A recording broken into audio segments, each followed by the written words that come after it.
Hello, this is Mary Dixon, and for vlog number 4, special video techniques, I picked time lapse. I didn't have any problem finding a nice variety of videos. Some of them are really unusual, and I immediately started thinking about how could I use this in the classroom with my students, and this would be great for my fourth grade classroom. I'm thinking history, science in particular.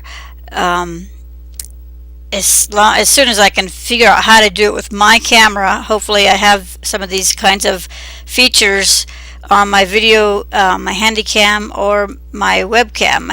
I've kind of started looking, but I haven't really attempted to make anything using a special video technique. You're going to see in my playlist a nice variety of time-lapse photography or videos that have been made on the YouTube site. I know my kids would like the video in particular where I think it's a salamander or a gecko is being eaten down to the bone by ants. Especially prepubescent boys will really enjoy that, and that kind of shows you what kind of sense of humor I have, because I enjoy it too. And then I have one that's a deteriorating or rotting tomato, and I have a lot of experience observing those in my own house because I have rotting food quite often. Leading the busy life I leave it on the counter and it starts to rot. But it's really interesting to see the day-by-day progression of change. I also have a video in my playlist of a gentleman who took a picture of himself each day for 6 years.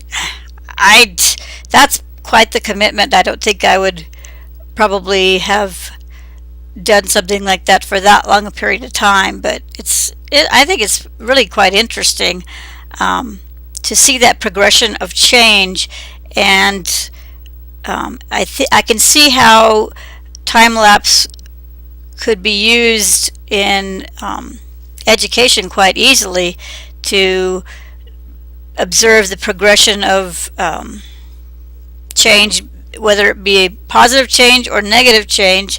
I did include a couple of videos, or at least one, where a gentleman was losing weight. That's one I could benefit from myself.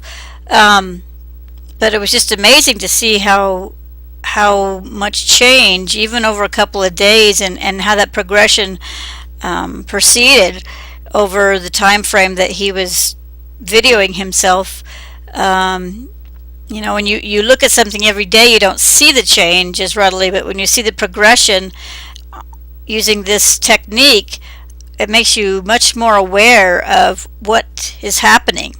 And I can see this technique easily being used in science and history, science especially, having some kind of experiment and a variable that affects an item in an experiment and observing on a day-to-day or maybe even hour-to-hour basis the change that occurs.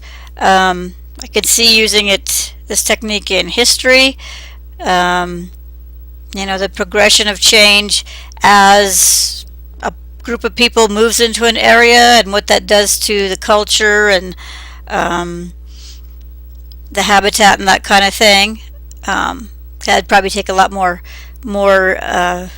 elaborative preparation to accomplish that, but I see a lot of potential with this technique, and I'm going to pursue it in my classroom as time permits and equipment permits, and as my capability permits, as I figure things out. Thank you.